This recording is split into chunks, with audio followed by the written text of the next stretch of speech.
Hello students, so today let us see about the kernel level threads in this lecture. So we have already seen the user level threads and its diagram, how it is being used in the user space, and this kernel level thread is being used in the kernel space. So let us see about the definitions and the working of kernel level threads. So thread management is done by the kernel. So the management of the thread is done by kernel, and there is no thread management code in the application area, and the kernel threads are supported directly by the operating system. So here we do not need any kernel. So in user level thread what was done, user level thread से हम colonel level thread पे ये कर रहे थे, user space से kernel level thread पे link कर रहे थे, and from kernel level thread we were linking to the CPU. तो ये डायग्राम में हम लोगों ने देखा था लास्ट में, एक बार देख लेते फिर से. हाँ, तो यहाँ पे क्या हो रहा था, यूज़र लेवल थ्रेड्स है एंड ये कर्नल लेवल थ्रेड से इंटरेक्ट कर रहा है, and after that it goes to interact with CPU. But यहाँ पे कर्नल थ्रेड्स में वो केस नहीं होता, इट डायरेक्टली डिपेंडेंट ऑन, और इट डायरेक्टली ऑपरेट करता है कहाँ से, ऑपरेटिंग सिस्टम से. And any application can be programmed to multi-threaded, and all of the threads within an application are supported within a single process. तो एक single process में क्या होता है कि जितना भी थ्रेड्स होता है वो सारा प्रोसेस करके हम लोग स्टोर कर सकते हैं. So the kernel maintains context information for the process as a whole and for individuals threads within the process. So scheduling by the kernel is done on a thread basis, and the kernel performs thread creation, scheduling and management in kernel space. तो all the things which are, जितना भी यहाँ पे uses होता है वो सारा कहाँ पे होता है, it is always done in the kernel space. So rather on the user space, in the user level thread, in this kernel level thread, the all the tasks that are thread creation, scheduling and management of the thread is done in the kernel space. So kernel threads are generally slower to create and manage than the user level thread. So it is slower to create as it is directly connected to the CPU. So that's all for kernel level thread. So let's see the advantages and disadvantages of the kernel level thread. So kernel can simultaneously schedule multiple threads from the same process or multiple process. तो इसका एक advantage ये है कि ये एक ही process से मल्टीपल थ्रेड्स को यूज़ कर सकता है, और it can also take multiple process from multiple same process from multiple, it can also take multiple threads from the multiple process, मतलब अलग अलग प्रोसेस से भी अलग अलग थ्रेड्स को ये यूज़ कर सकता है. So if one thread is in the block, then the kernel can schedule another thread of the same process. तो यहाँ पे ये जो थ्रेड एंड प्रोसेस का डिफरेंसेस में जो हम लोगों ने पढ़ा था कि प्रोसेस में क्या होता है कि अगर एक प्रोसेस ब्लॉक हो गया तो दूसरा प्रोसेस काम नहीं कर सकता. बट यहाँ पे क्या है कि एक थ्रेड ब्लॉक अगर हो गया है तो कर्नल थ्रेड में हम लोग सेम प्रोसेस को दूसरे थ्रेड के थ्रू यूज़ कर सकते हैं या शेड्यूल कर सकते हैं. So kernel routine themselves can be multi-threaded. Kernel can be multi-threaded, and the disadvantages are kernel threads are generally slower to create and manage than the user threads. तो ये the creation and the manage of the threads is very slow in the kernel level threading.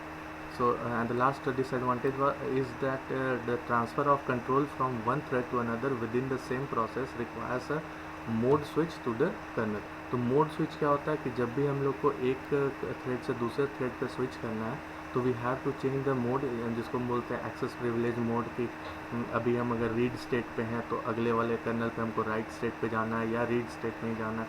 तो ये सारा जो modes होता है that are being changed inside the kernel level threads. So let's move on to the multi threading. Multi threading आखिर है क्या इसमें हम लोग को क्या क्या पढ़ना है. So multi-threading, as the name suggests, that it consists of many threads or the multiple threads. So let us see some operating system provides a combined user level threads and kernel level threads facility. So ये Solaris एक operating system है. So Solaris is a good example of this combined approach. In a combined system, multiple threads, यहाँ से देखना है, multiple threads within the same application can run in parallel on the multiple processor, and a blocking system call need not block the entire process. तो यहाँ पे क्या होता है, जब बहुत सारा थ्रेड्स होता है किसी एक एप्लीकेशन और वी कैन से दैट एक प्रोसेस के अंदर, तो वो सारा जो भी थ्रेड्स होता है वो पैरेलली रन कर सकता है, तो रन कर सकता है. बट यहाँ पे जो ब्लॉकिंग सिस्टम कॉल होता है वो उसको ब्लॉक नहीं करेगा ताकि इंटायर सिस्टम मेरा चोक ना हो जाए. ठीक है. So there are 3 types of multi threading models. The first one is many to many model, the second one is many to one relationship model, or The third one is one-to-one model. So let us see all the three models one by one. The first one is many to many model. तो इसमें हम लोग पहले diagram पे देख लेते हैं. ये यूज़र लेवल थ्रेड है, ये कर्नल लेवल थ्रेड है.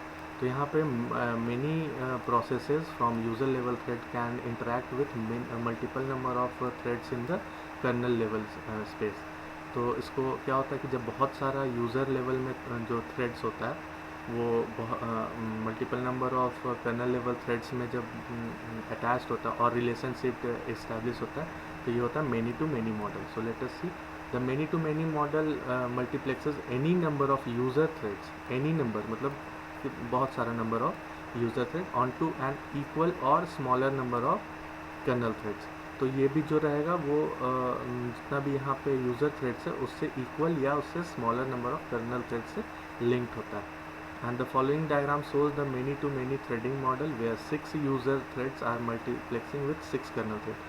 यहाँ पे 3 and यहाँ पे 3. These are the 6 user level threads and that are multiplexed with these 6 kernel level threads. And the kernel threads can run in parallel on a multiprocessor machine. And this model provides the best accuracy on concurrency. And when a thread performs a blocking system, the kernel can schedule another thread for execution. तो यहाँ पे क्या होता है, यहाँ ये 3 अलग से काम कर रहा है, ये 3 अलग से काम कर रहा है. तो the time taken by the CPU to execute this the first process 1 and the second process 2 तो क्या होता है कि यहाँ अलग अलग होता है. But in the case of kernel level thread क्या कर सकते हैं हम लोग कर सकते हैं ये कि पैरेललिज्म का एक कॉन्सेप्ट लगा के एक बार में we can execute all of this 6 threads. So this was the many to many model. In the same way we can see the many to one model. So in many to one model में क्या होता है कि many user level threads are mapped with one kernel level thread. यहाँ पे हम देख रहे हैं कि mapping हो रहा है one kernel level thread से. So many to one model maps many user level threads to one kernel level threads and this thread management is done in user space by the thread library. And when thread makes a blocking system call, the entire process will be blocked. तो अगर हम एक को block करते हैं तो क्या होता है पूरा का पूरा ये सिस्टम ही ब्लॉक हो जाएगा. तो many to one model is not suggested to be used and if the user level thread libraries are implemented in the operating system in such a way that the system does not support them then the kernel threads uses the many to one relationship model. तो यहाँ पे क्या होता है कि जब ये नहीं होता तो मेनी टू वन हम लोग रिलेशनशिप मॉडल यूज़ कर लेते हैं. So that's for the many to one model. Let's move on to the one to one model. तो one to one model भी सेम ही है उसी तरह से कि अगर एक यूज़र लेवल थ्रेड्स है and we have to map it with one kernel level threads. So there is one to one relationship of user level thread to the kernel level thread and this model provides more concurrency than the many to one model and it also allows more thread to run when thread makes a blocking system call. तो यहाँ जब block होता है तो ये क्या करता है, ये यहाँ से हटा के दूसरे वाले को authority दे देता है कि you can run this process. So disadvantage of this model is that creating user thread requires the corresponding kernel thread. तो अगर यूज़र थ्रेड चाहिए क्रिएट करना तो हमें कर्नल थ्रेड का होना बहुत ज़रूरी है क्योंकि ये मैप किससे आखिर करेगा अगर इसके पास कर्नल लेवल थ्रेड नहीं रहेगा तो through which how we can be map. तो ये था 3 models. Let us go on to the difference between user level thread and kernel level thread. So the first one is user level threads are faster to create and manage and this is slower to create and manage. So you can see this is a very easy example. So implementation is by a thread library at the user level thread and operating system supports the kernel level thread. क्योंकि kernel level जो space होता है जो last diagram में हम लोग देखे थे वो सीधा CPU से कनेक्टेड होता है. तो यहाँ पे कौन करता है support, operating system. But user level किससे कनेक्टेड होता है, वो कर्नल लेवल से होता है. तो ये क्या करता है, थ्रेड लाइब्रेरी के थ्रू एक्सेस लेता है. The third one is user level thread is generic and can run in any operating system. So this is platform independent, it can be run in any of the operating system and the kernel level thread is specific to the operating system. तो ये सारे operating system पे dependent होता है और मतलब हर एक operating system पे अलग अलग ये काम करता है. So the last difference is multi-threaded application cannot take advantage of multiprocessing and kernel routine themselves can be multi-threaded. So multi-threaded in kernel level thread में it is possible but it is not possible in the user level thread. So that's all for the user level threads and kernel level threads. Thank you.